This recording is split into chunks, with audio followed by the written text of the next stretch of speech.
ఈనాడు మా పాప బలైన సందర్భంగా బయటికి రావాల్సిన పరిస్థితి ఏర్పడిందండి. ఇద్దరం కూడా టీచర్స్ వృత్తిలో ఉన్నాము. అన్యాయంగా నా పాప నేనే తీసుకెళ్ళి హాస్టల్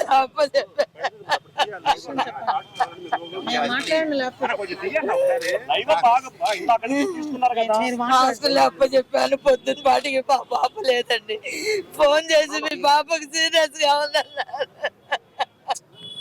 మేము వెళ్ళేటప్పటికి మొత్తం కడిగేసేసారండి. సీన్ ఆఫ్ ఎఫెన్స్ లేదు. ఆ నీళ్ళలోనే మేము కూర్చున్నాము. అలాగే పోలీసులు క్లూస్ టీము వచ్చి తీసుకునేటప్పుడు కడిగేస్తుంది. కరెంటు లేదు ఒకవైపు, అలాగే స్కీన్ ఆఫ్ ఎఫెన్స్ లేదు. ఇంకొకటి ఏంటంటే పోస్ట్ మార్టం అది పంచనామా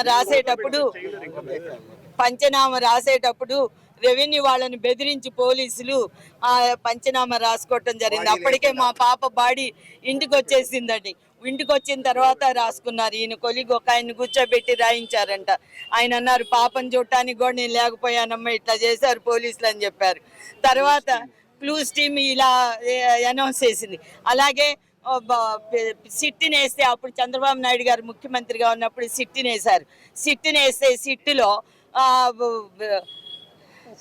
సుబ్బారెడ్డి సూపరింటెండెంట్ సుబ్బారెడ్డి, ఆయన అసిస్టెంట్లు పద్మ కుమార్, వీళ్ళు పాప ప్రాపర్టీ మొత్తం కేసు విచారణ జరుగుతున్నప్పుడు పాప ప్రాపర్టీ మొత్తాన్ని కూడా స్పాయిల్ చేశారు.